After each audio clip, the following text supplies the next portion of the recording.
Se cumplían 10 años el sábado de la indignación, de las manifestaciones por un cambio que llegó, que quizás no fue para tanto, pero que llegó al fin y al cabo. Un cambio que buscaba una evolución, no sé si la hemos conseguido, porque en aquel momento en el futuro se veía mucho más claro que ahora. ¿Y sabes qué?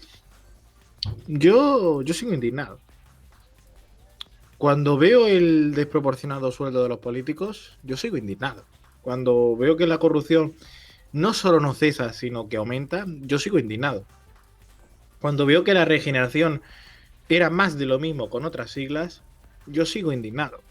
Cuando veo que llegar arriba sigue siendo cuestión de unos poquitos, pues yo sigo indignado. Cuando veo los mismos vicios, pero con más sueldos, yo sigo indignado. Cuando veo que gusta más el ruido que el diálogo, sigo indignado. Cuando veo campañas contra los pobres y no contra la pobreza, yo sigo indignado. Cuando veo justificar sus privilegios, yo sigo indignado.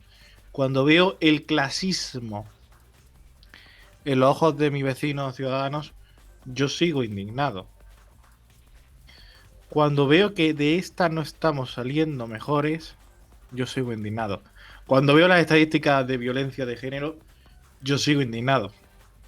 Cuando veo la realidad del racismo, yo sigo indignado. Cuando veo que se esconden realidades que están ahí, yo sigo indignado. Cuando veo tantas y tantas actitudes de nuestro día a día, yo sigo indignado. Y cuando veo que los periodistas somos el enemigo, yo sigo indignado. Y sí, hoy yo sigo indignado. Quizás tú también. Al final ni se podía ni se apostaba por la ciudadanía, lo prometían. Unidos nadie, una utopía, que todo cambie para que nada cambie, al fin y al cabo. En la próxima indignación, más de los cambios profundos que necesitamos.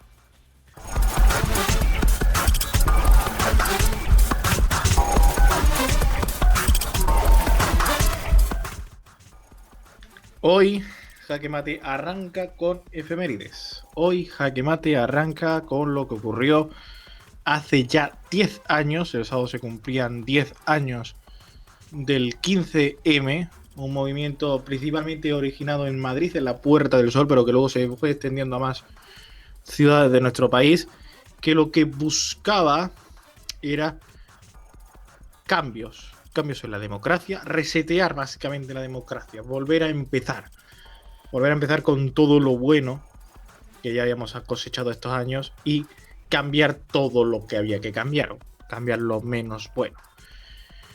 10 años que han supuesto la caída del bipartidismo, la caída de los que estaban, pocos quedan ya de esa época, Rajoy y Zapatero, ninguno está ya en la política más activa, ninguno tiene poder hoy en día, con partidos tradicionales que se están adaptando y con un partido que nació, específicamente un partido que nació para recoger el descontento de la ciudadanía, Podemos, en una de sus horas más bajas, con la salida hace apenas una semana de su líder, de Pablo Iglesias. Sí, solo ha pasado una semana. Ángela, Antonio, 10 años del 15M. Pues sí, Carlos, la verdad que es un aniversario un poco paradójico, ¿no? Debido al contexto en el que estamos comentando el aniversario, ¿no? Como tú decías, la salida de Pablo Iglesias, el contexto de la pandemia, que bueno, que lo envuelve todo, queramos o no, y al final, pues bueno, la actitud sigue permaneciendo, ¿no? Esa indignación. Lo que pasa es que, claro, evidentemente, pues hace 10 años pues fue un impulso popular que copó la Puerta del Sol pues hasta límites insospechados, ¿no? Porque el crecimiento y la formación del movimiento fue algo que no se esperaba que fuera de esa magnitud hasta condensar un partido político que rompiera el bipartidismo que hasta ese día pues está bastante consolidado. 10 años desde que la gente se empezó a reunir en las plazas a gritar aquello de democracia real ya. Y curiosamente, pues llegamos a este aniversario con otra crisis que, bueno, que ya está dentro realmente, crisis económica asociada a la sanitaria y con un panorama que parece que no ha cambiado mucho, pero en el de fondo ha cambiado bastante, como decía. Aunque, bueno, realmente quizás una particularidad del 15M es que ya con la perspectiva de estos 10 años, todos los partidos parece que se atribuyen cierto mérito, cierta evolución a través de él, aunque en realidad no creo yo que haya sido tanta, sobre todo en la mayoría de casos. Por ejemplo, tanto en el PP como en el PSOE, que digamos se jactan de haberse adaptado y haber empezado a escuchar a la ciudadanía gracias a ese movimiento, cuando la realidad fue completamente opuesta. ¿Y creéis que este es el momento para un nuevo momento, para un nuevo movimiento, quizás no de ocupar plazas y demás, pero sí con una misma esencia, que es esa indignación? ¿Creéis que es el momento para este movimiento? ¿Otra vez?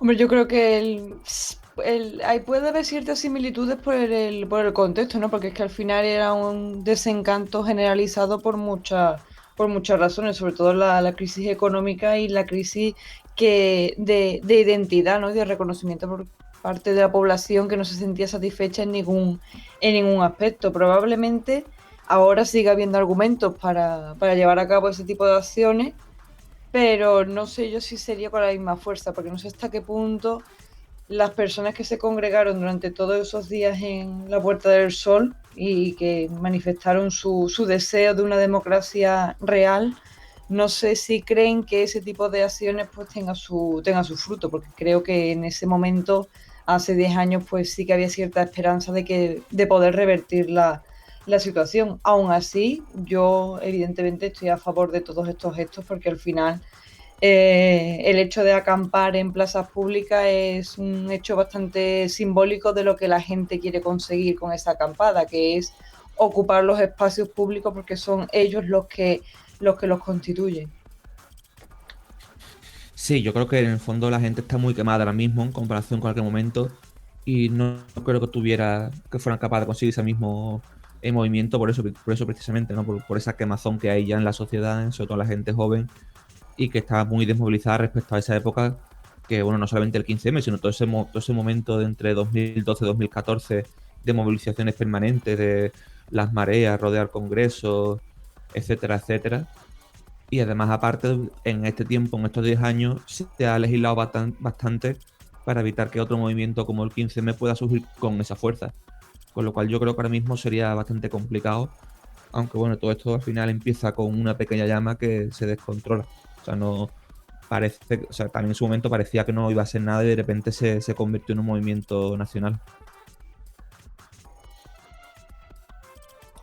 A 10 años, ¿cómo creéis que ha evolucionado todo? ¿Creéis que se ha conseguido parte de lo que se pedía, que no hemos quedado muy lejos de las reivindicaciones, que se ha satisfecho plenamente? ¿Cómo lo veis 10 años después?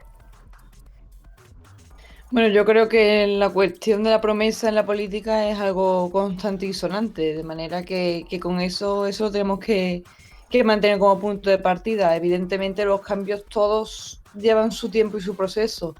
Sí que es verdad que si se hace balance de estos 10 años, pues bueno, hay objetivos que se han conseguido, sobre todo en políticas sociales y demás, pero no sé yo hasta qué punto pues se ha colmado, digamos, toda esa revolución que se pretendía. Pero como ya digo, no es una cuestión de partido X o partido Y, sino que esos cambios pues son profundos y que la propuesta, pues en este caso del 15M estaba encarnada en un partido como Unidas Podemos que quería revertir una situación que estaba y que está actualmente pues muy extendida, ¿no? Como puede ser pues las políticas monetarias férreas, los recortes y demás, que bueno, que eso no es tan fácil de revertir, pero bueno, yo creo que el balance no puede ser tan negativo. Sí que es verdad que la marcha de Pablo Iglesias, pues bueno, ha podido describir un poco el pseudo fracaso del 15M que como ya digo, pues se encontraba respaldado y representado en Unidas Podemos y en Pablo Iglesias fundamentalmente.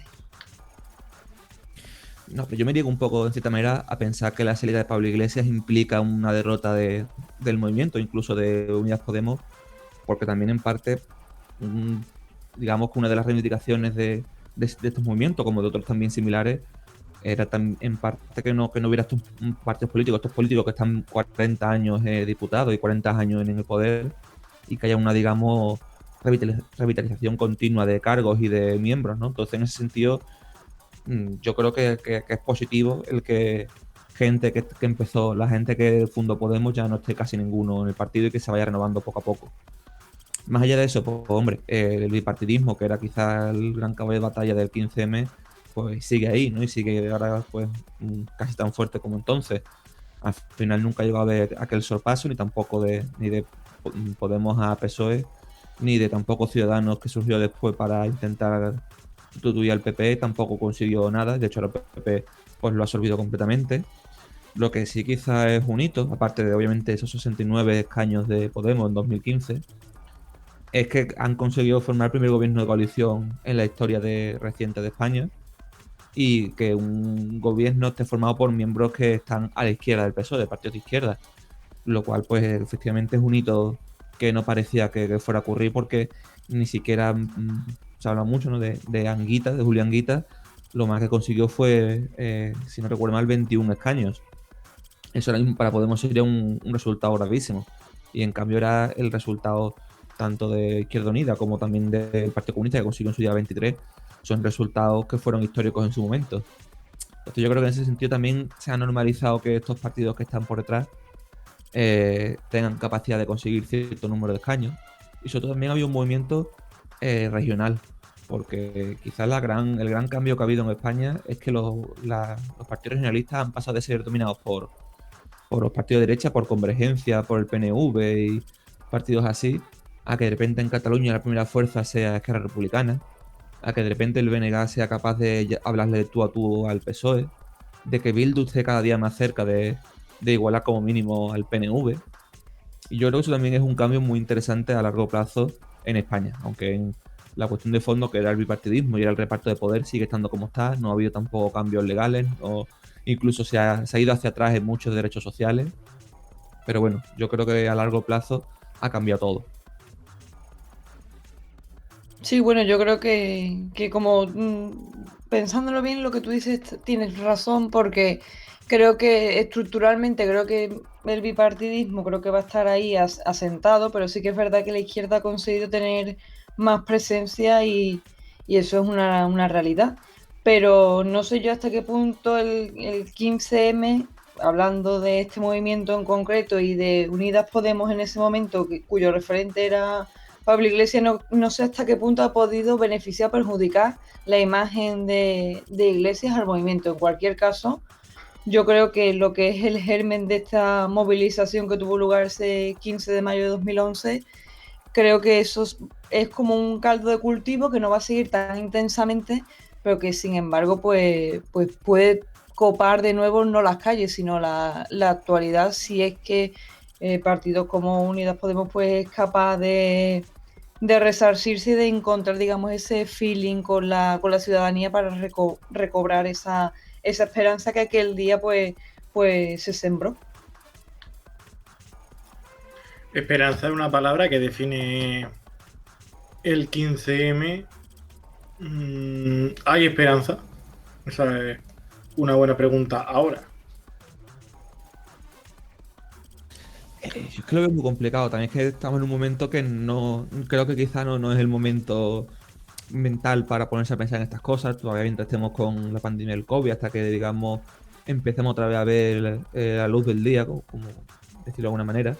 Entonces creo que quizás mentalmente no estamos en ese momento como para plantear, ¿podría esto realmente volver a existir? Hombre, obviamente la esperanza, eso siempre está, pero como decía antes, que realmente todos esos caballos de batalla, todas esas propuestas, todos esos movimientos, se ha quemado completamente. O sea, mucha de la gente que participó en aquel momento también se ha quemado muchísimo todo en estos 10 años y sobre todo ahora con la pandemia y con todo lo que está ocurriendo. La esperanza nunca se pierde, pero es que si nos ponemos así fríamente, la consecuencia directa del 15M es una mayoría absoluta del PP que entró al gobierno prometiendo derogar el aborto y derogar el matrimonio igualitario y que no lo consiguió por suerte, ¿no? Porque el matrimonio gay se quedó en el constitucional, que no se atrevió a derogarlo, y la ley del aborto, pues Gallardón tuvo que dimitir por la presión en la calle. Pero lo que sí metieron fueron la reforma laboral, también se metió la ley Mordaza, que son también cosas que ahora se han mantenido pese a tener al gobierno de coalición, y muchas otras normas que al final han ido para revertir, para evitar que eso vuelva a suceder y para revertir algunos de los derechos sociales. Pues sí, la verdad que creo que estoy de acuerdo con Antonio en que el contexto no invita, digamos, al planteamiento de estas cuestiones, ¿no? Pero creo que una vez que nos recuperemos anímicamente y mentalmente y demás, creo que se puede dar otro escenario donde, como ya digo, estas reivindicaciones, esta inquietud de la sociedad se pueda manifestar, no sé si con la misma intensidad, pero sí que es cierto que movimientos como el que se produjo aquel día, creo que fue una manifestación importante de hasta qué punto puede llegar la sociedad española para movilizarse e intentar, pues bueno, que encontrar algún partido político, algún resquicio político para encontrarse o para sentirse representado, porque una de las consignas eran esas, ¿no? No me representan o no nos representan. Y eso esa consigna creo que se sigue flotando en el aire, pero claro, creo que el contexto no es el más oportuno para replanteárselo.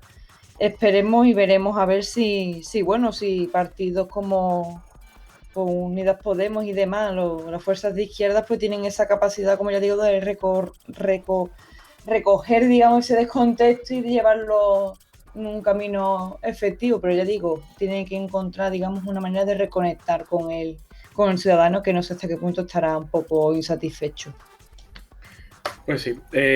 ¿Alguna visión, perspectiva sobre la política de los próximos 10 años? Sobre la participación ciudadana en los próximos 10 años, cómo volver a movilizar a las personas para que se involucren en los procesos políticos.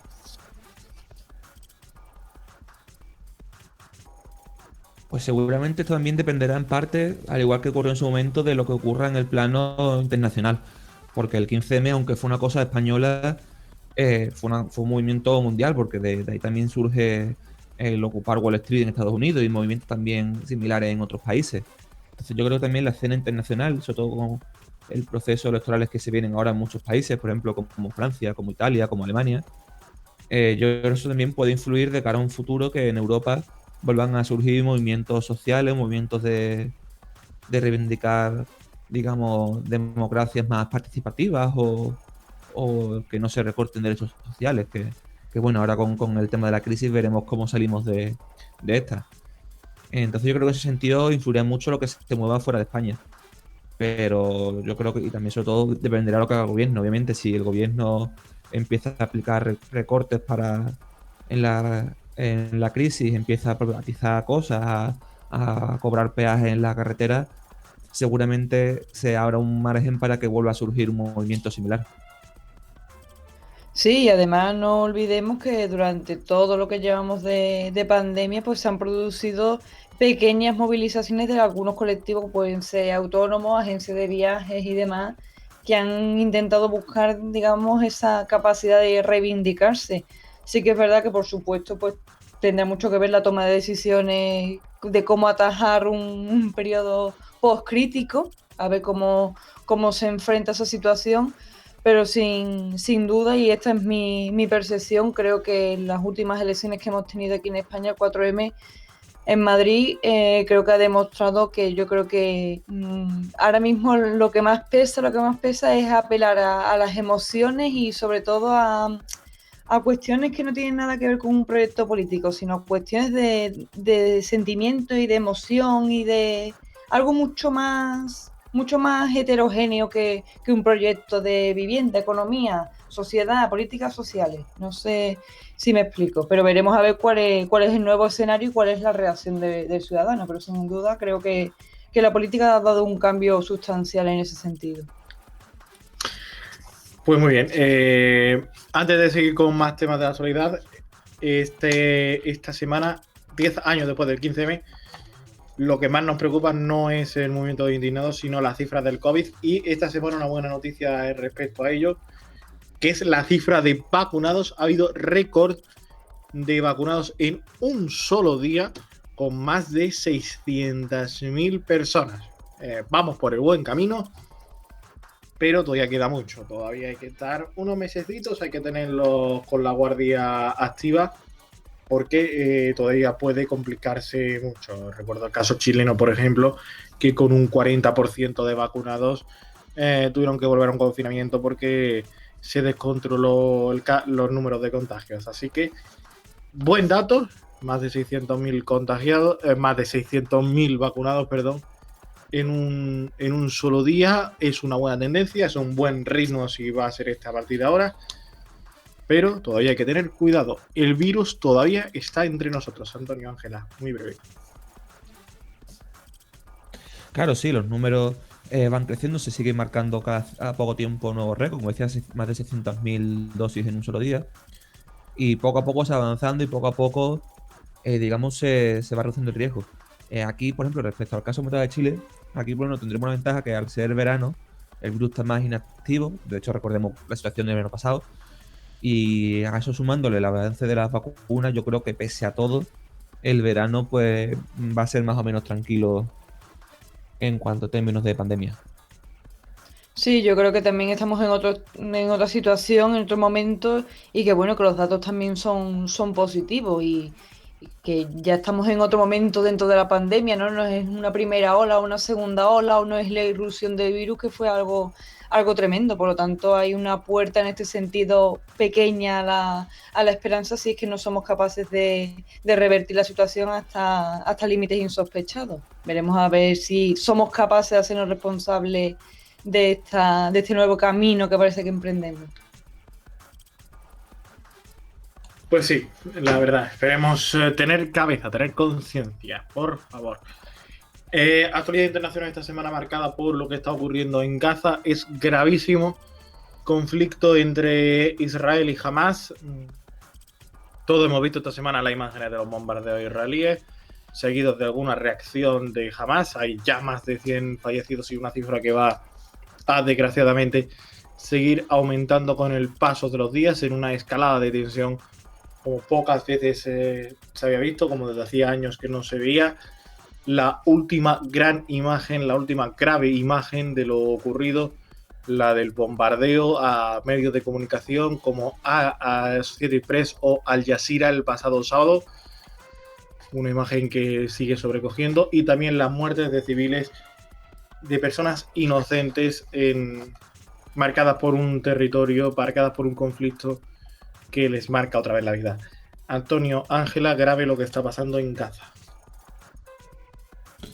Sí, bueno, aquí ya es una escala de tensión que está sirviendo para pues ataques continuos hacia Gaza, bueno, hacia los dos lados, pero la diferencia es que mientras los cohetes que lanzan desde Gaza, pues la mayoría son interceptados por esa cúpula de hierro de Israel y apenas algunos puede causar algún problema, las respuestas de Israel son muchísimo más graves. Y aquí realmente el problema no es solamente que estos ataques contra Gaza, sino es la mentalidad desde la sociedad que está viendo este conflicto, en el que, pues, de hecho, bueno, por ahí ya se están grabando documentales al respecto de cómo, digamos, la perspectiva que tienen muchos ciudadanos israelíes, pues directamente echarlos del país o arrasar con Gaza o lo que sea, porque Israel tiene que ser un estado judío y ellos no son capaces de aceptar que eso va a ser así, con lo cual quitárselo de en medio, ¿no? Yo creo que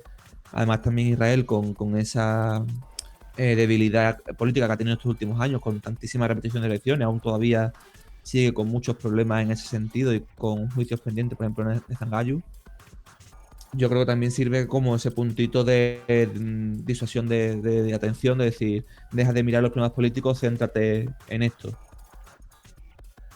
Sí, sin duda el contexto que se está dando en Oriente Próximo es una crisis humanitaria extrema y a mí lo que me preocupa es sobre todo el silencio que hay por parte de la comunidad internacional, ¿no? Que parece que es ahora cuando se está planteando un poco tomar partido en, como ya digo y como dice Antonio, pues para lo que a mí me parece y así lo pienso es una limpieza, una purga étnica entre judíos y árabes que son incapaces de convivir en un mismo espacio, porque no olvidemos que esta rebelión de violencia, esta masacre contra el pueblo israelí, el pueblo judío, el pueblo árabe, comienza por una tensión por conquistar y por estar en una mezquita. O sea, volvemos a una cuestión que tiene que ver con, evidentemente, con una trayectoria histórica, unos tipos de conflictos, pero al final es una cuestión territorial de identidad, de pensar que este territorio es mío y tú no puedes estar aquí.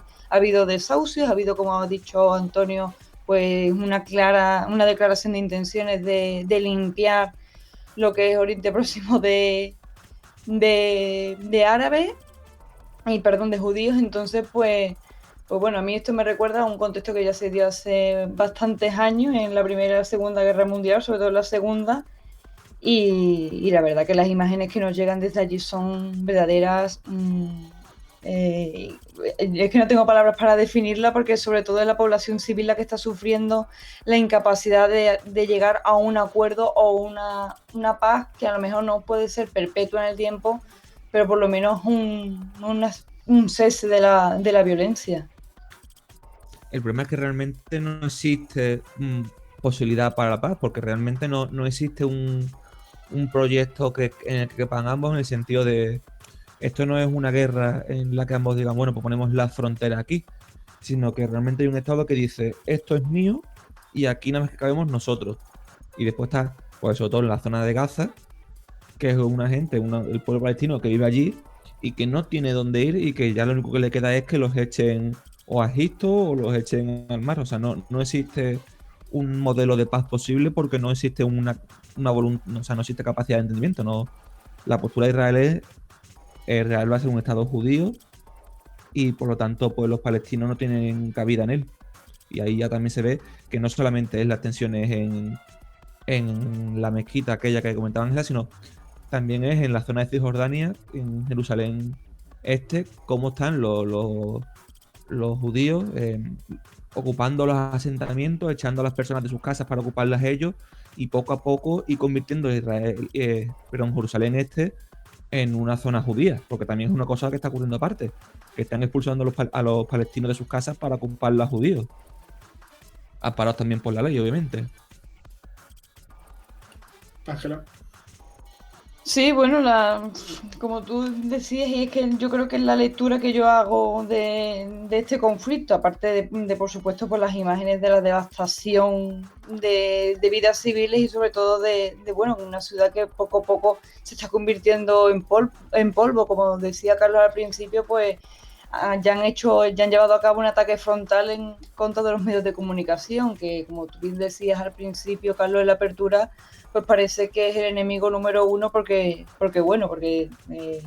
periodistas en los medios de comunicación están en primera línea de playa a metros de lo que está ocurriendo. De hecho, creo que ha sido La Vanguardia la que ha ofrecido imágenes de periodistas a metros de la demolición, por así decirlo, de un edificio. Entonces, pues digamos que a mí lo que más me llama la atención es la extrema violencia, la lucha étnica que hay muy cruenta, que porque ya se ha planteado que la crueldad y la violencia de este episodio, pues bueno, primero que se puede constituir, puede llegar a ser una segunda intifada, y segundo, pues que no se recuerda tanta violencia desde 2014, por lo tanto, estamos hablando de acontecimientos que pasan un poco ya la línea roja. Pues yo quería, precisamente tú, Ángela, me has permitido encauzar el tema.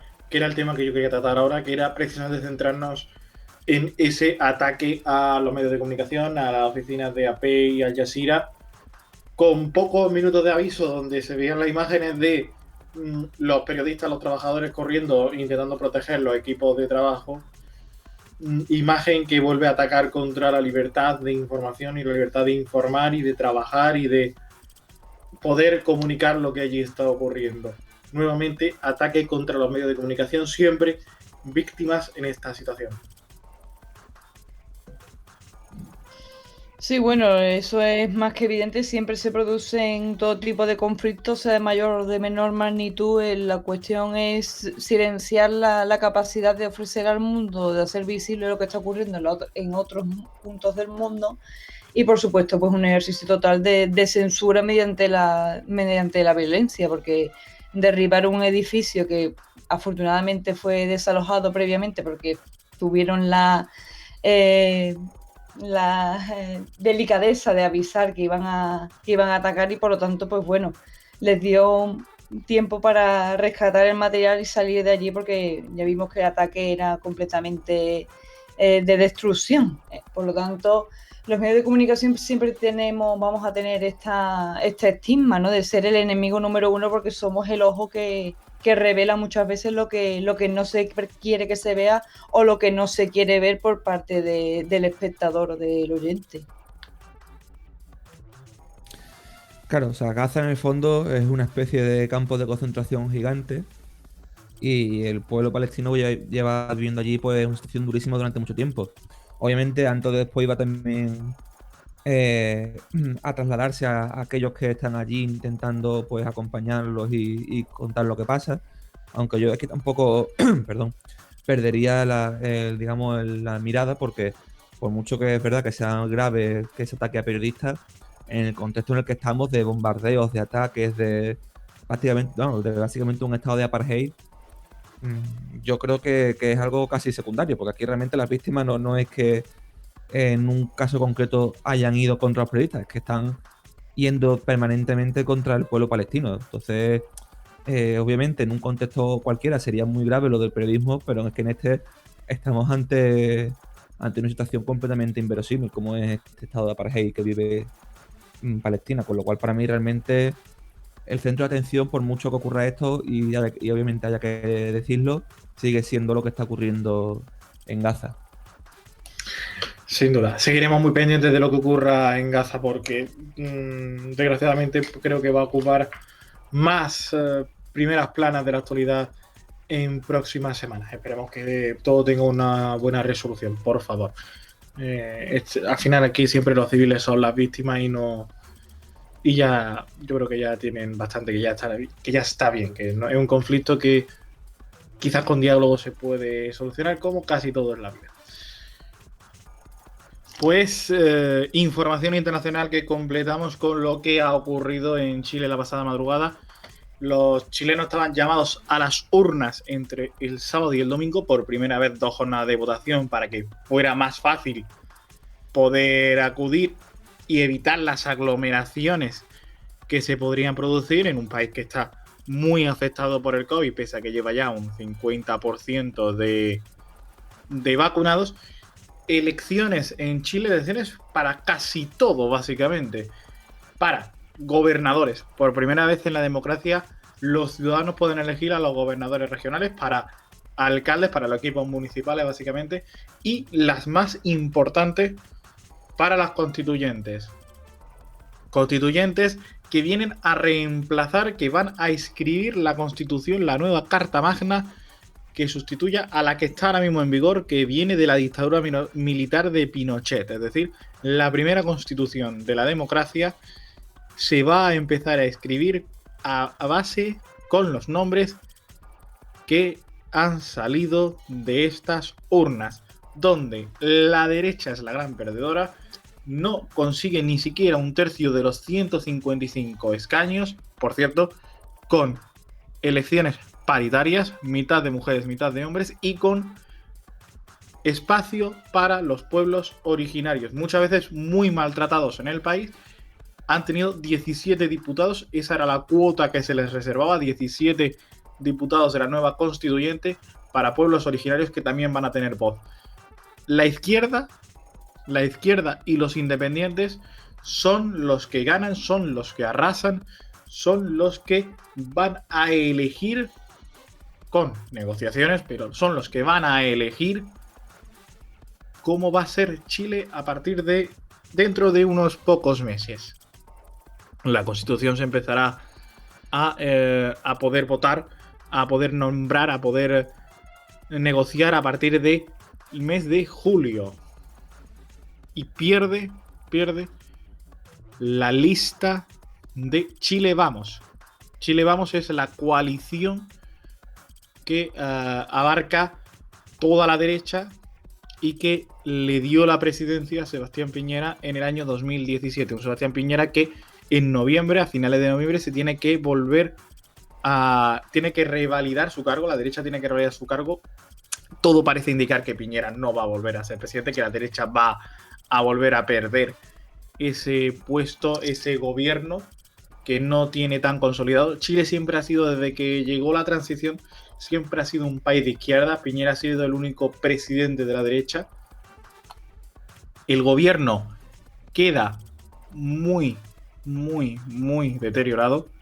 El gobierno realmente ya estaba deteriorado desde el estallido social de octubre de 2019, con aquellas subidas en el metro que provocaron, que ocasionaron ese movimiento, ese descontento total de la ciudadanía. El gobierno siempre tuvo malas críticas a partir de ahí.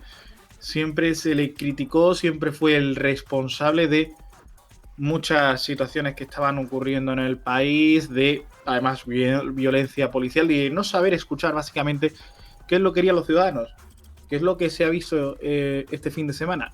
El gobierno no supo leer el mensaje que los ciudadanos le estaban enviando, todavía no lo ha sabido leer, y esta es la antesala de lo que va a ser la gran victoria, todo parece indicar, de la izquierda en las presidenciales de noviembre. Antonio, no sé si quieres comentar algo. Bueno, sí, se habla mucho estos días sobre el 15M y sobre si ha cambiado o no España. Está claro que en el caso de Chile las movilizaciones sí han cambiado, sí han hecho de un país diferente, y desde luego la voluntad que expresa el pueblo chileno es que quiere una constitución hecha por otra gente y desde un ámbito diferente a lo que ha estado gobernando en los últimos años.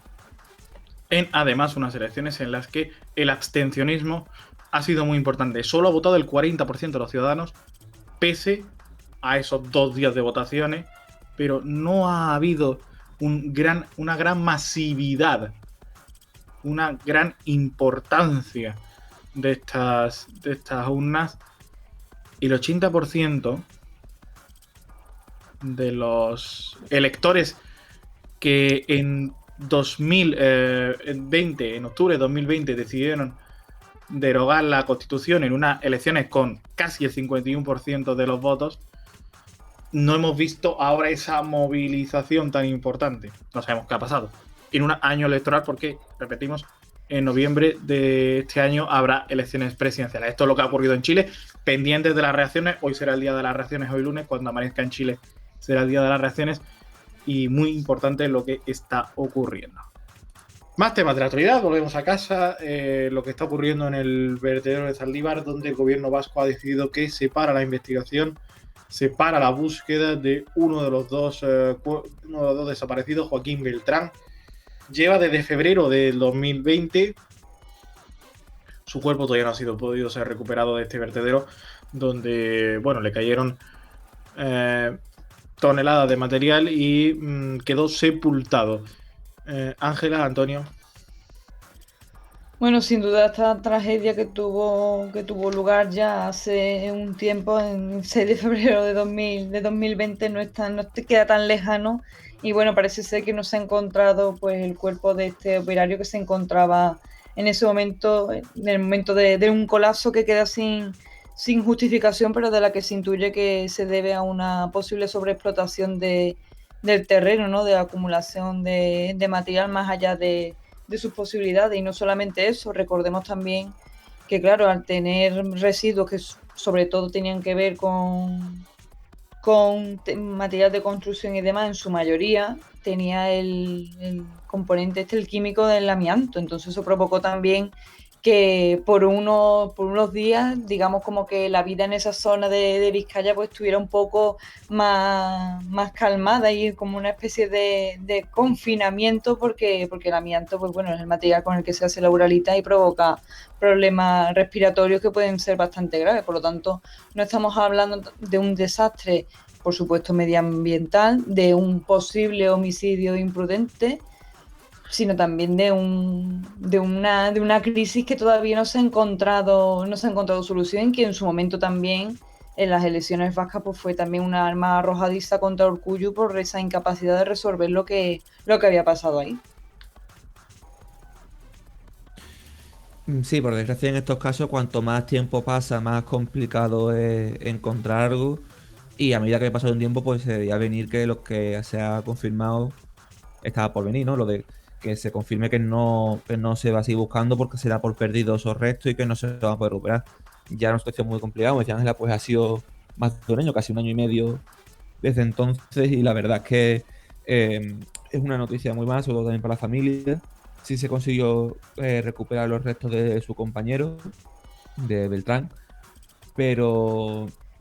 No, bueno, perdón, de su otro compañero, pero sí es verdad bueno, una situación que han intentado buscar también con la problemática, aparte de todo lo, porque realmente estamos hablando de febrero, pues fue justo antes de empezar la pandemia, con lo cual eso también ha ayudado a que sea más complicado buscar esos restos y que encima ya en la situación, como decía Ángela, de ese vertedero que completamente derrumbado, pues la verdad es que es muy complicado y una muy mala noticia para la familia.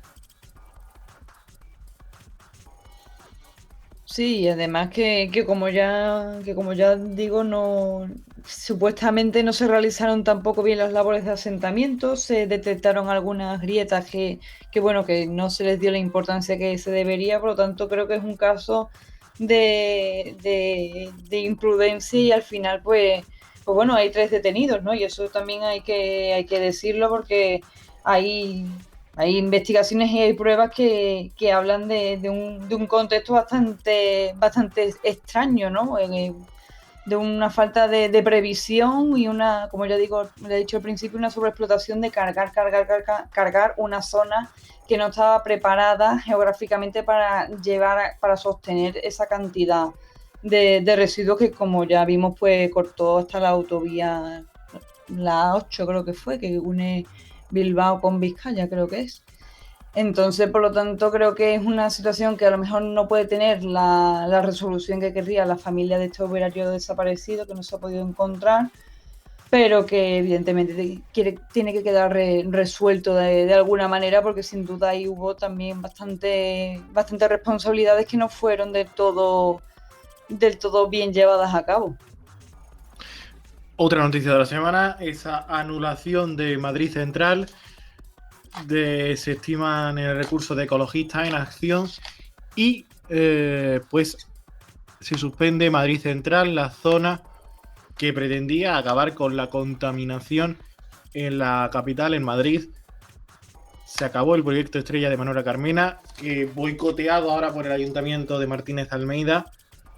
Adiós a Madrid Central. Antonio, Ángela.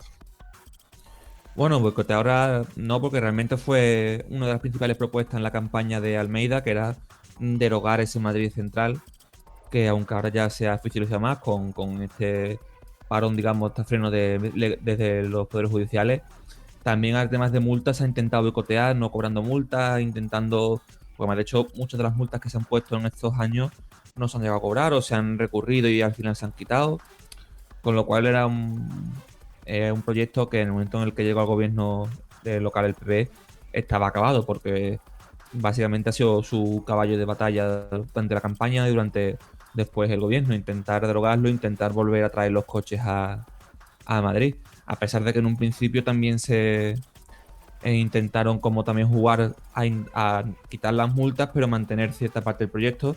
No sabemos si va a ser derogación absoluta de todo lo que se ha conseguido, si solamente va a ser dejar pasar los coches, porque aquí también entra la peatonalización de las calles, que era la otra mitad del proyecto de Manuela Carmena. Veremos cómo avanza esto y si al final pues efectivamente vuelven los coches a Madrid. Sí, sin duda el proyecto de Madrid Central pues era un proyecto que ya estaba abocado, digamos, al fracaso, ¿no? Porque recordemos que cuando se llevó a cabo y efectivamente se llevó esa transformación en la capital de España, pues ya hubo como cierto revuelo, ¿no? Porque cómo vas a cortar el tráfico en determinadas zonas de Madrid. Realmente una buena decisión teniendo en cuenta la intención que era, ¿no? Que no era ni mucho menos ni reducir la circulación, ni prohibir el movimiento, ni muchísimo menos, ¿no? Era el hecho de reducir emisiones de gases que son perjudiciales para la vida natural, la vida normal, ¿no? Por lo tanto, creo que veremos a ver cuáles son las decisiones que finalmente se toman, pero bueno, ya por lo menos han quitado, digamos, ese caballo de batalla, como bien ha dicho Antonio, que era en fin, un escollo, digamos, en la idea en los proyectos que teníamos en la Carmena, ¿no? Que al final pues era como el eslogan, ¿no? Transformar o aliviar un poco esa situación, esa contaminación en la capital de España. Pues sí, muy interesante. Y ahora, esta semana, este sábado, Europe's Living a Celebration. No voy a cantar. Este sábado es Eurovisión. Con lo cual, todos los eurofans están contentos, alegres. España manda a Blas Cantó, que tiene pinta que va a volver a dar el cante. Porque no predigo yo un buen resultado para nuestro país, que luego siempre dicen que en la encuesta, oye, que este año es nuestro año y demás y toda esta tontería. Luego siempre acabamos más hundidos, vamos. En fin, bueno, Europe's Living a Celebration. El jueves tendremos un programa especial de Jaque Mate para celebrar que es la única noche en la cual Europa no se va a pelear entre ellas, o se va a pelear por un motivo más alegre, que es música al fin y al cabo, pero es que todo, desgraciadamente a veces, todo es política. Y Eurovisión tiene su geopolítica, es decir, cuando tú ves que dan los votos, que también sale gente más rara dando los votos de los países, pero bueno, es otro tema aparte. Cuando tú ves que dan los votos, todo tiene un motivo, es decir, no es que no nos los den a España porque las canciones son una mierda, que también, sino porque ahí hay amiguismo entre países, intereses políticos ocultos y demás conspiraciones que podrían constituir un especial de Iker Jiménez. Antonio. Sí, claro, eso es una cosa que ha ocurrido siempre desde que se creó Eurovisión y que sobre todo más con los últimos cambios en los puestos de votación se ha ido empleando con esta creación de estos jurados que también básicamente condicionan el voto final del país. Y desde siempre, pues, de hecho, bueno, en la misma Eurovisión, ya hablamos de geopolítica, nace en parte porque la empuja la OTAN. O sea, la OTAN es uno de los que decide apoyar la creación de Eurovisión, también precisamente para promocionar esa unión entre los países que formaban de alianza y para crear ese sentimiento comunitario. Y obviamente pues ha servido en parte como de propaganda de esa Europa frente como ente propio frente al resto del mundo, y sobre todo, como decías, bueno, esos amiguismos en las votaciones, ¿no? De que, pues por ejemplo, entre los países nórdicos se votan entre ellos, de que si Portugal le da los dos a España, de que si los países del este con no sé quién, o que a Rusia nada, o al final pues son cosas que ocurren todos los años. Que eso le quita emoción al festival, es que a mí esas cosas... Yo es que soy más... En ese sentido soy como más romántico. A mí me gusta que se gane la canción favorita. Cierto es que la de España nunca suele ser para mí la favorita, es decir, España está mandando chuminas últimamente que dignas de tirarse por un acantilado, pero yo creo que le quita un poco de emoción al festival esto se me ha ido la palabra, de votos amiguistas. Bueno, es que hay que entender por qué y para qué nace Eurovisión. Eurovisión nace en la Guerra Fría como, digamos, propaganda cultural frente a la Unión Soviética y frente a lo que era el Pacto de Varsovia. Con lo cual ha estado siempre muy controlado de las votaciones y de hecho también se ha visto en los últimos años como de repente esa aparición de Rusia, de repente que se ahora Ucrania, que también ha tenido mucha fuerza en los últimos años. O sea, siempre ha sido como una excusa para hablar de otras cosas. Eurovisión, lo de las canciones era, digamos, algo secundario siempre. Otra cosa es que ya con los años, ya una vez que desapareció el bloque soviético y que ya, digamos, ha perdido una buena parte de esa carga ideológica, aunque sigue teniendo, ¿no? Porque tenemos ahí los vetos a Rusia, tenemos, como decía antes, esos buenos resultados de Ucrania. Ahora ya quizá ha tenido como ese otro cariz y de hecho ahora, pues poco a poco se ha ido convirtiendo en una especie de celebración LGBTI, sobre todo, ¿no? Quizá quienes han adueñado culturalmente de este festival. Oye, bien ahí, ¿eh? A mí me parece bien. A mí me parece bastante bien que eso ocurra. Yo creo que en España nos falta, esto ya es aparte, yo creo que en España nos falta mandar cosas que nos representen. Mandamos canciones en inglés que sí son muy bonitas todas, más canciones de estas pop, que son todas muy bonitas, que la gente canta muy bien, que Black cantó canta muy bien, pero que, a ver, que no va a ganar. Es más de lo mismo. Yo mandaría gente que, por ejemplo, que te cante flamenco, gente que te cante una jota, copla, la rumba catalana. Yo mandaría música nuestra, no tanto hacer lo que hace el resto del país. Esto ya es aparte de la geopolítica. Que nos tenemos que mostrar. Eurovisión sirve para eso y para hacer ver un poco esa idea de que España tiene un sello propio y no va a rebufo del resto de países. También puede servir para eso. Bueno, es que esa fue la situación hasta hace no mucho. De hecho, en 2012 fue Pastora Soler a Eurovisión y realmente... ¿Y no fue bien? Bueno, creo recordar, estoy aquí mirando, que quedó en la posición número... Bueno, espérate. En la final... No sé si quedó mitad de tabla o final. También el año siguiente el Sueño de Morfeo también consiguió así una posición un poquito peor. Pero lo de cantar en inglés ha sido algo que realmente ha sido de los últimos años. O sea, hasta hace 4 o 5 años nunca había habido una canción entera en inglés.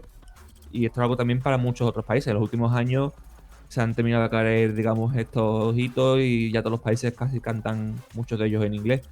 Pero quiero decir eso, en 2012 fue Pastora Soler, en 2006 fueron las Quechus, y también en su día pues han ido otras personas también de otras comunidades, de cantas así un poco, digamos, regionales.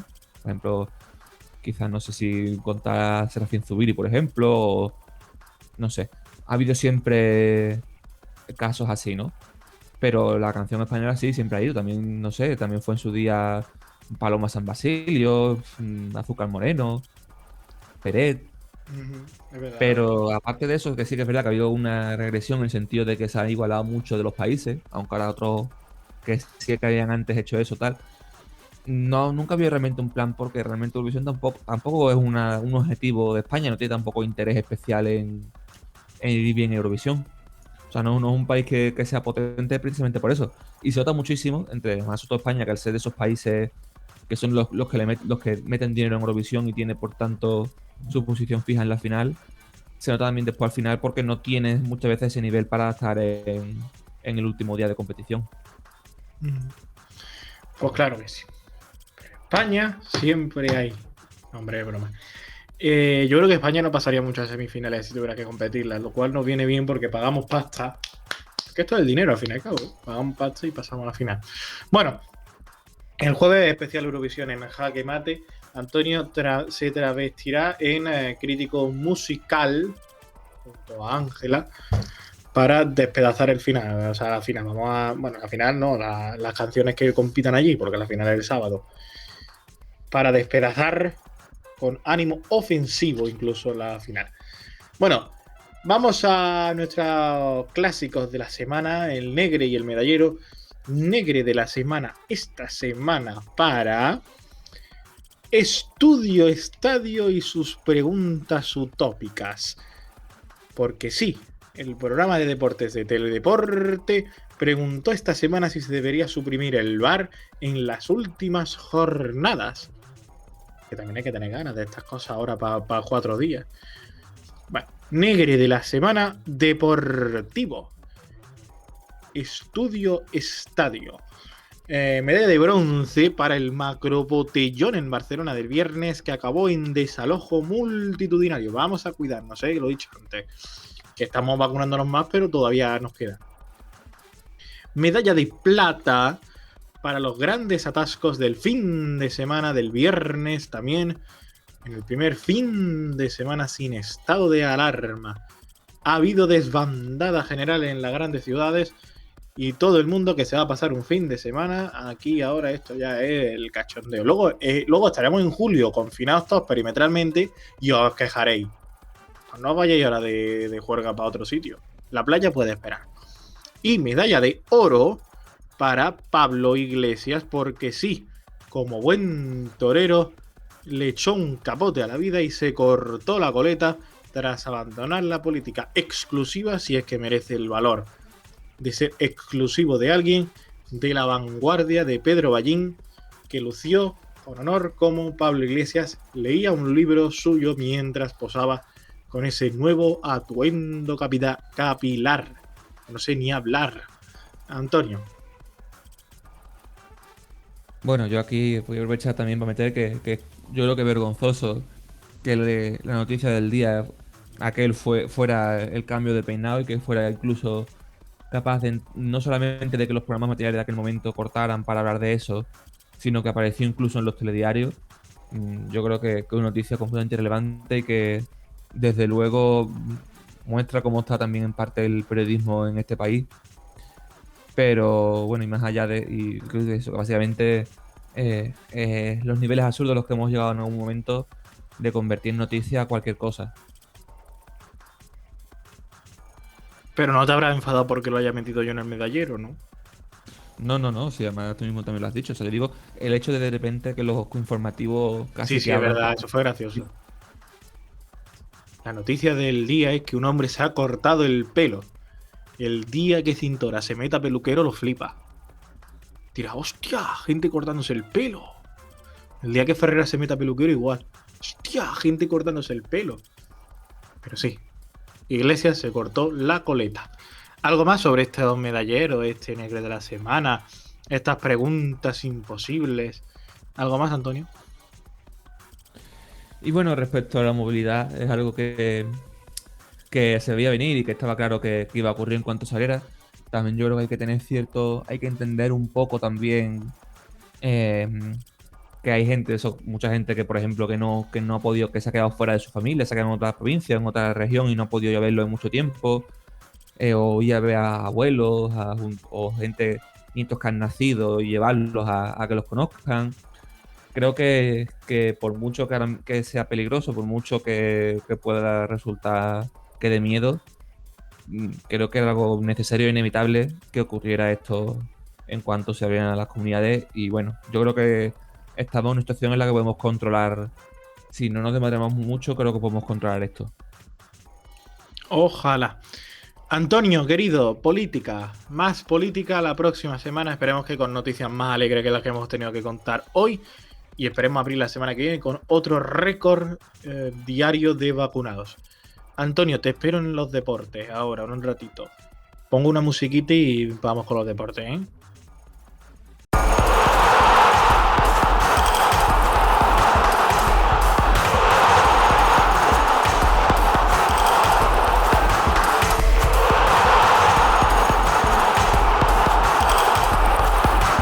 Información deportiva de la semana, del fin de semana.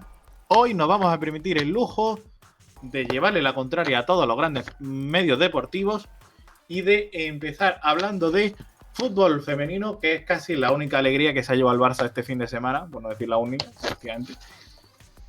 Vaya partidazo del Barça femenino ayer. Ganó y arrasó y golpeó a su rival y se lleva la Champions. Ángela, que tú sabes mucho de estos temas, Ángela. ¿Cómo fue el partido?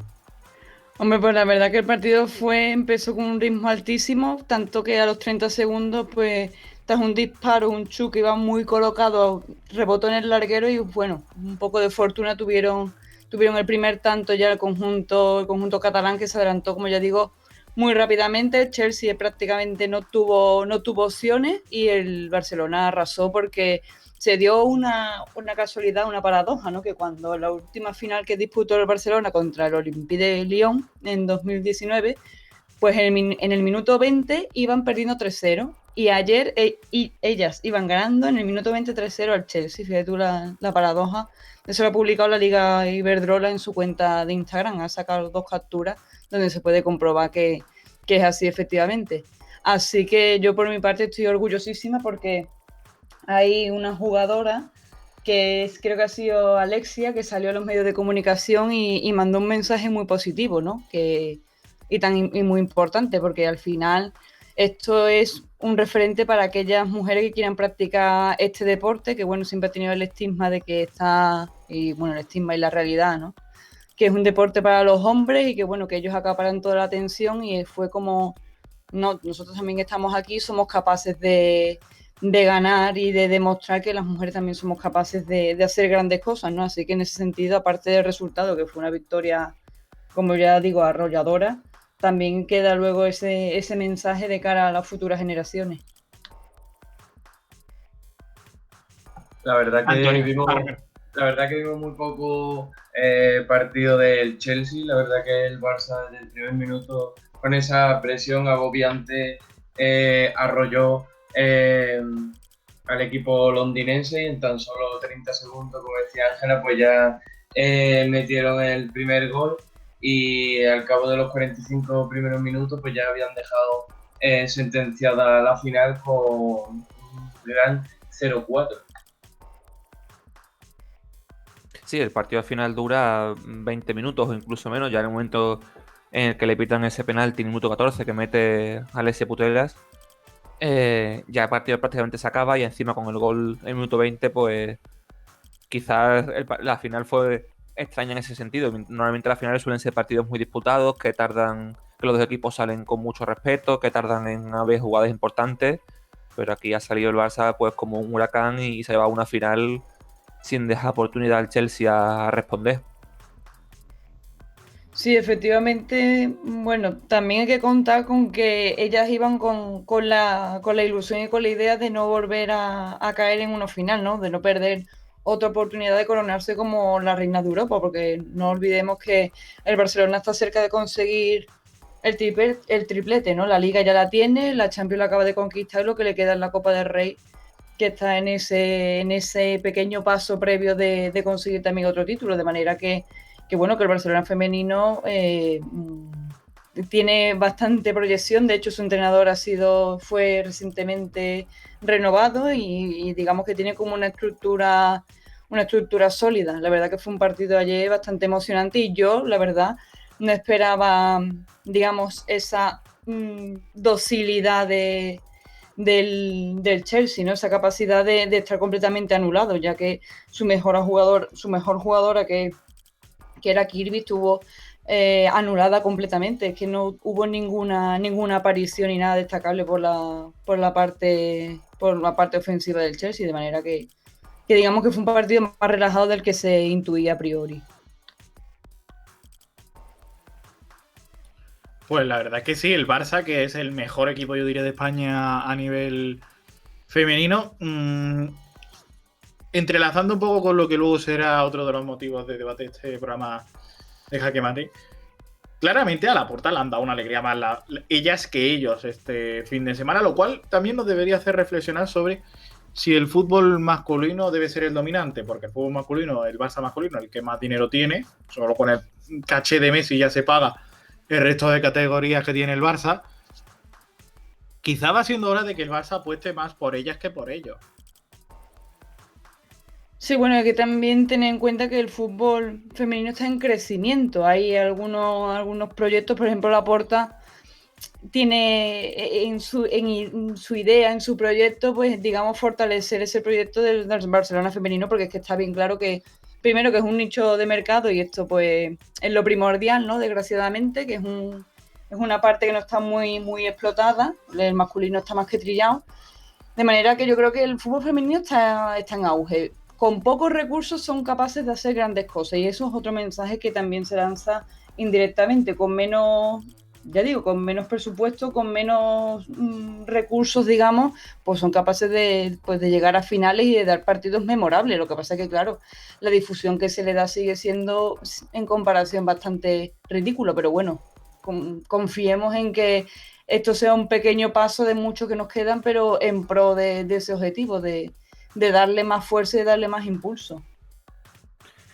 Con menos recursos, pero que tampoco es realmente comprable, ¿no? Porque en el fondo ni los salarios son los mismos, ni las fichas de traspaso son las mismas, con lo cual yo creo que no es del todo comparable el decir el Barça femenino con el presupuesto, como decía, el presupuesto del fichaje de Messi con mucho menos capaz de conseguir ganar Champions. Hombre, es obviamente imposible de comparar de esa manera. Es cierto que el Barça femenino tiene una dominación total, ha ganado la Liga pues a falta de los partidos que quedan, pero tiene toda la pinta de que va a ser con un pleno, todos los partidos ganados además por palizas. Ha conseguido ganar la Champions también con mucha contundencia y la verdad es que ha sido una temporada literalmente perfecta. El Barça masculino sí que es verdad que es el que necesita ese apoyo ahora, esa inversión para intentar recuperar un poco lo que ha perdido en estos últimos años de pasar de ser un equipo importante a ser un equipo totalmente en destrucción, en autodestrucción, ¿no? Que es lo que vemos ahora mismo.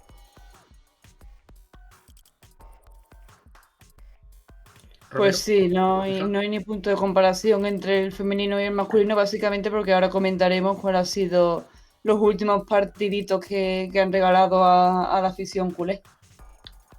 Sí, la verdad que Laporta seguro que saca una lectura de que el equipo masculino pues tiene mucho que aprender del femenino, sobre todo en esta temporada, visto lo visto en los dos equipos. Y así como dato, el Chelsea ha perdido 2 finales en 2 días. La primera del sábado del masculino, que perdieron la FA Cup ante el Leicester, y ahora pues del cuadro femenino la Champions contra el Barça. Pues para rematar un poquito este tema, me gustaría que dijerais, bueno, la mejor jugadora del partido. Para mí, yo que tengo devoción por esa jugadora que es la capitana, Alexia Putellas, seguro. Para mí es la mejor junto con Jenny Hermoso, que es una jugadora brutal. La peor. Eso siempre es más duro elegirlo. Hombre, han ganado 4-0, esas cosas no se dicen en un partido así. Pero hombre, hay que tener perspectiva, que también puede ser del Chelsea la peor en general del partido.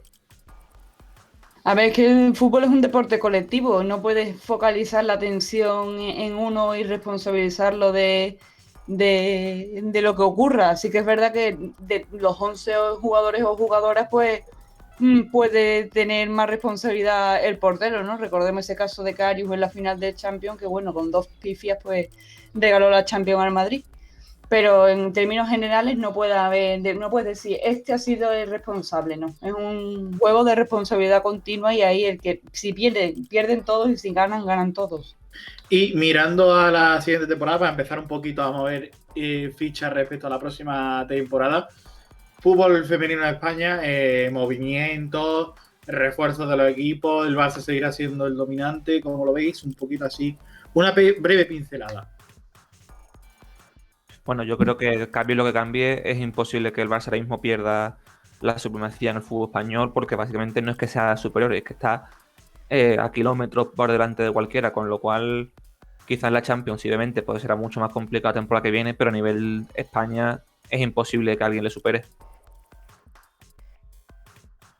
Sí, yo creo que ahora mismo el Barcelona no tiene rival a priori porque, como ya digo, la Liga Iberdrola y el Champions femenino en general tiene esa particularidad, ¿no? Que no hay tanta diferencia, no hay en las plantillas, venga, pues aquí está esta que es la mejor y esta que es la mejor. Efectivamente, hay jugadores que son muy buenas, pero al final dan un espectáculo en conjunto, no se centra en la atención en una. O en la portera o lo que sea. Es muy complicado. Por eso hay, digamos, esa competencia bonita, ¿sabes? Porque no hay uno que tenga a una Messi y otro que tenga a un Benzema. Está todo como mucho más igualado, aunque la hegemonía la tenga el Barcelona, Dios quiera que por mucho tiempo. Pues pasamos al fútbol masculino, donde el Barça no tiene esa hegemonía. La clave de la jornada es que Madrid y Atlético se pelearán el título de la liga porque Barça se queda descolgado, estará a ver si es tercero o cuarto. El Sevilla se metió un tropezón importante. El Betis tuvo buena suerte y la lucha por el descenso a rojo vivo. Ángel Antonio Romero. Bueno, cuando todos los madridistas pensaban ya que podía ser líder y depender de sí mismo, pues llegaron 2 goles del Atlético en 10 minutos y el Osasuna lo que no hizo en 80 minutos, pues lo hizo en los últimos 10, que era pues defender de aquella manera, que dejaron tanto espacio, sobre todo en el primer gol del Atlético, pues dejándole esos 2 goles. La verdad que la liga pues no ha cambiado mucho respecto a la parte superior, todavía queda la última jornada y el Atlético pues está obligado a ganar, el Madrid a ganar y a esperar que haga el Atlético, y la verdad que queda todo muy abierto. El Barça ya estaba descolgado por ese empate ante el Levante y ahora pues todavía aún más. Por cierto, el Barça, que ya que está hablando antes, los 3 últimos partidos, derrota otro día y 2 empates, que también un bastante mal final de liga. Y es cierto que el Atlético dependía de sí mismo, sabía que tenía que ganar este partido, que no podía dejarlo pasar. Y de hecho respondió muy bien, fue un partido en el que estuvo todo el tiempo atacando, todo el tiempo llegando, con mala suerte hasta que en los últimos minutos, como decía Romero, consiguió enganchar los balones y al final pues esos 2 goles, que sobre todo el de Luis Suárez, que valen por un título, ¿no? El Madrid, por su parte, pues hizo también su trabajo, consiguió meter ese gol al Athletic Club de Bilbao y gana sus partidos para meter presión. Pero al final el Atlético ha sido el que se ha impuesto y el que parece que, salvo sorpresa, puede ganar la Liga el próximo fin de semana. Y después, pues lo mismo, en Europa pues todos los equipos ganaron, con lo cual se quedó todo igual. Y en el descenso, al final solo descendió el Eibar, aunque el Valladolid también está contra la cuerda floja porque necesita una carambola para poder salvarse.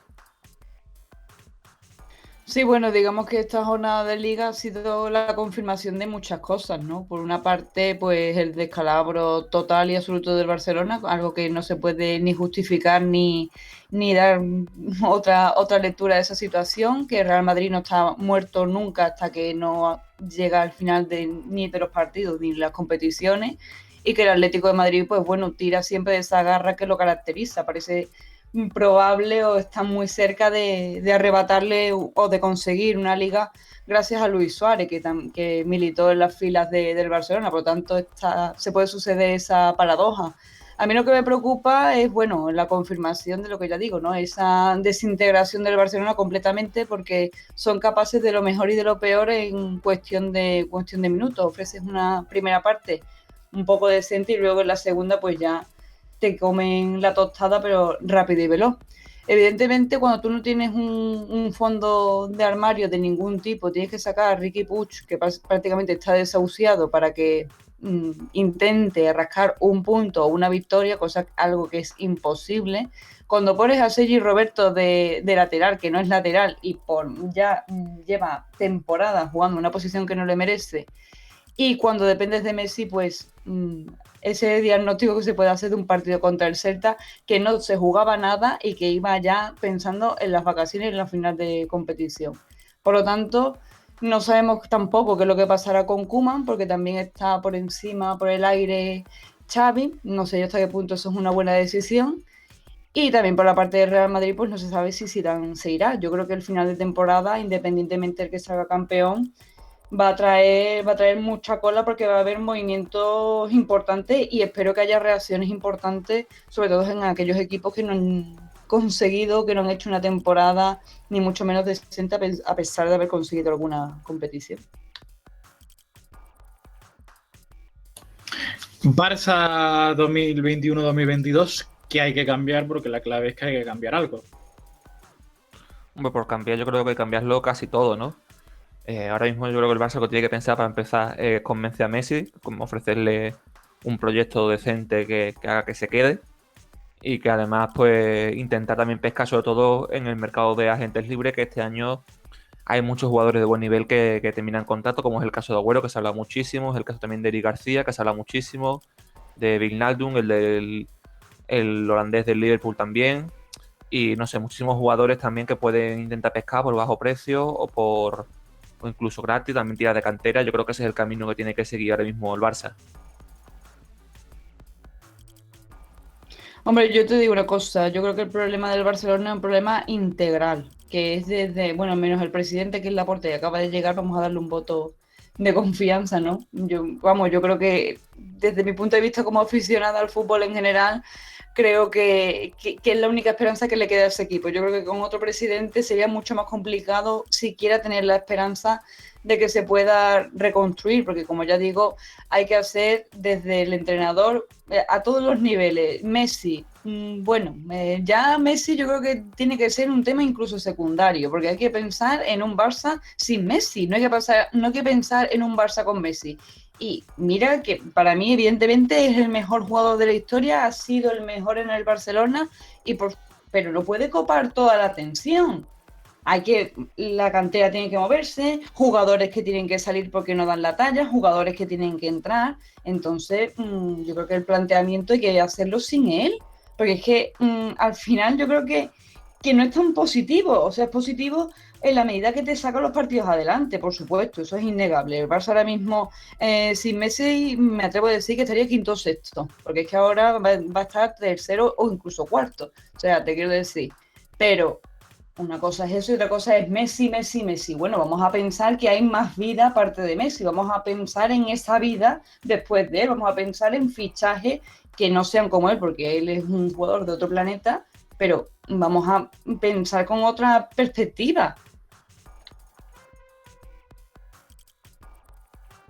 Es mi perspectiva, vamos, es mi Sí. pensamiento. No comprendo que, por ejemplo, el Real Madrid, Zidane, ¿se queda o se va? No, es que el problema no es ese. El problema no es que Zidane se vaya o se quede, el problema no es que Messi se quede o se vaya. La cosa es cómo van a continuar la vida sin esos miembros en los equipos, porque cuando se fue Luis Suárez del Barcelona, eso fue una tragedia, pero una tragedia porque afectaba a Messi, porque era su amigo, porque era el máximo goleador y porque se llevaba muy bien junto con Neymar. No, me parece eso un poco grave. ¿Él daba la talla o no daba la talla? ¿Tenía proyección o no tenía proyección? Es que si no... Bueno, míralo si daba la talla a Luis Suárez en la temporada que ha hecho al final con el Atlético de Madrid. Pero claro, es que ahí mismo el Barça, la situación en la que está, como se vaya encima Messi con el agujero económico que tiene, las sensaciones de esta temporada, la situación de Koeman, es que ahora mismo el Barça está para pasarse unos cuantos años sin Europa, básicamente, porque ahora mismo el equipo, o sea, quiero decir, va a tener que vender igualmente a alguno de sus jugadores importantes, va a tener que vender seguramente a Coutinho, no sabemos si va a tener que negociar por Neymar o por Griezmann. Ahora mismo el Barça está en una situación muy complicada. No puede permitirse que un jugador como Messi se vaya gratis. Sí, hombre, evidentemente que no. Eso sería, sería un fracaso económico, pero un fracaso también del club como institución. Desligarse de un jugador de esa talla que se lo ha dado todo el equipo, prácticamente regalándolo. Eso sería ya el colmo. Pero evidentemente no le conviene al Barcelona económicamente llegar a llevar a cabo esa operación. Pero tampoco hay que centrar toda la atención en él. Hay que pensar, si no se piensa en que él se va a ir porque él quiere jugar con Guardiola, quiere terminar su carrera allí. Él no quiere irse al Paris Saint-Germain. No es un jugador como Neymar, que es un jugador que al final, pues ya en su momento se fue del Barcelona, que podía haberlo ganado todo junto con Messi. No es un jugador de ese perfil, él quiere irse al Manchester City. Bueno, pues vamos a llevar a cabo de una manera coherente esa operación. Pero si se quiere ir, que se vaya y pensemos en otra vida después sin él. Y mira que me da mucha pena, pero hijo, ¿qué vamos a hacer? Si el Barça tiene que estar jugando la UEFA o sin jugar la UEFA 10 años porque se tiene que reconstruir sin él, pues bueno, a largo plazo puede que valga la pena. Ahora, con Koeman no, evidentemente, que ese es otro talón de Aquiles. Antonio. Sí, claro, que al final es que es eso. O sea, el Barça, cómo quiere encarar esto y en una situación pues muy complicada que, dependiendo cómo lo haga, puede volver rápidamente a ser un equipo competitivo. Como decía Ángela, se puede pasar unos cuantos años sin comerse la tostada. Yo creo que tiene que pensarlo mucho, tiene que... O sea, no se puede permitir no acertar este verano porque se está jugando muchas cosas. Sí, Pues muy y bien, además... sí, Ángela. Breve. Sí, y además hay que darle otro impulso al club a todos los niveles, económicamente, estructuralmente y de todo. Hay que pensar la temporada tiene que acabar ya para el Barcelona y tienen que pensar ya en la siguiente. Quien igual tiene que pensar en la siguiente, más de lo que pensaban, es el Madrid. Tú lo has dicho, medio dicho, Ángela. ¿Se va Zidane o no se va Zidane?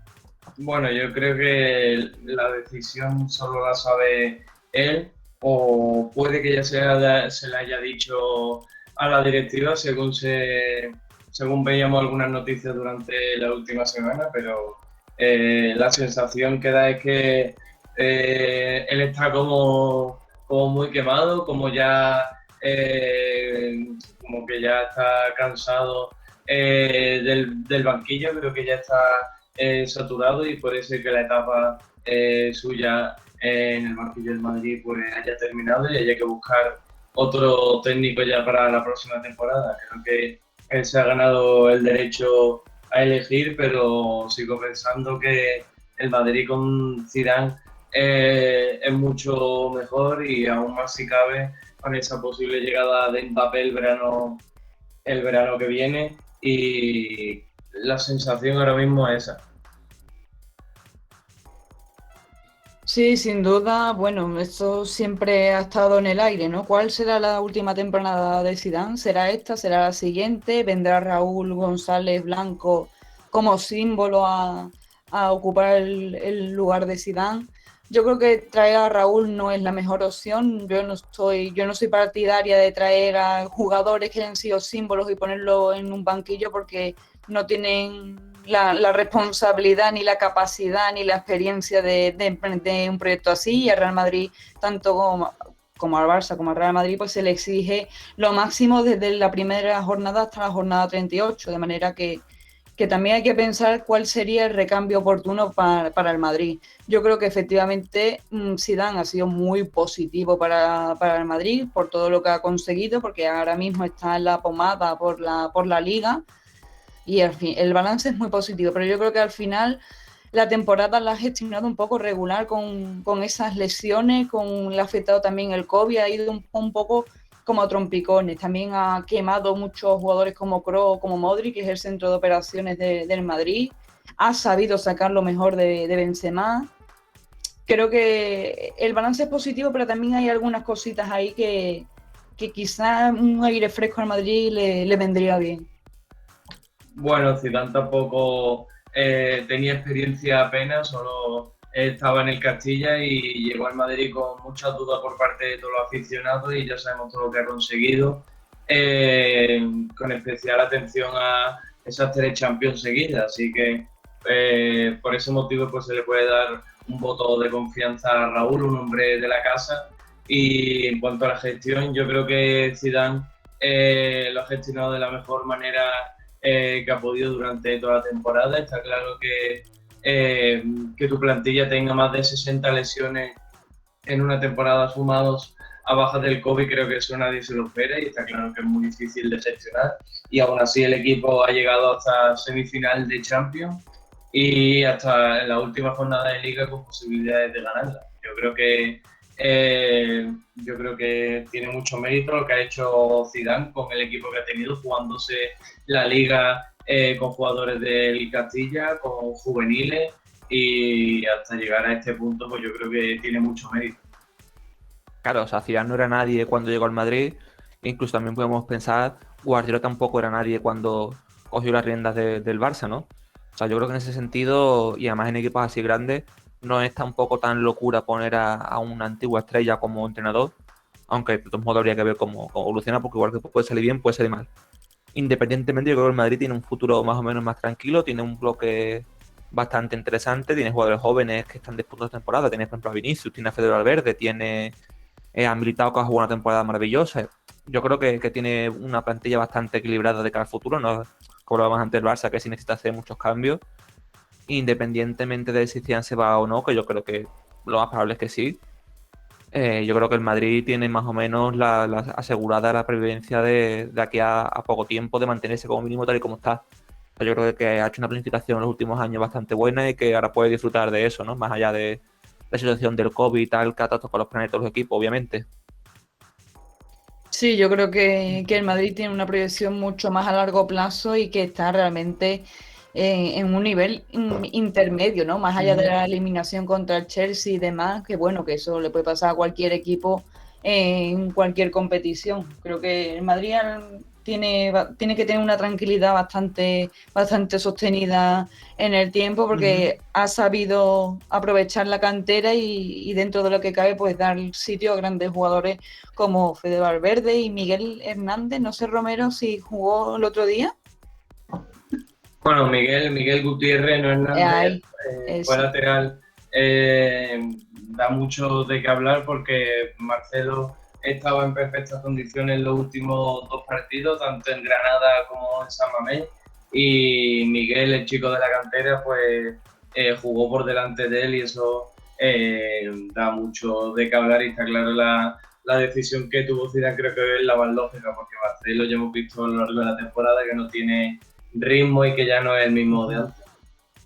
Pues muy bien, terminamos la actualidad deportiva de la semana con tenis, Romero. Sí, Rafa Nadal consiguió el Master 1000 de Roma, lo conquistó de nuevo ante un partidazo de 3 horas con 3 sets, y la verdad que nos sorprendió mucho no solo el primer set, que fue 7-5 a favor de Nadal, sino el segundo, que se lo llevó Djokovic por 6-1. La verdad que ahí barrió por completo Djokovic y bueno, al final pues se impuso Nadal, el maestro el rey de la tierra batida, con un 3-6 y otro más que iguala los 36 títulos con Novak Djokovic de Master 1000. Y bueno, está todavía bastante lejos de Federer, pero bueno, yo creo que este trofeo sirve sin duda para un gran calentamiento para Roland Garros, que es el próximo gran torneo a final de este mes. Y sí, la verdad que como siempre Nadal pues ha hecho un gran torneo. Ángela Sí, y Antonio.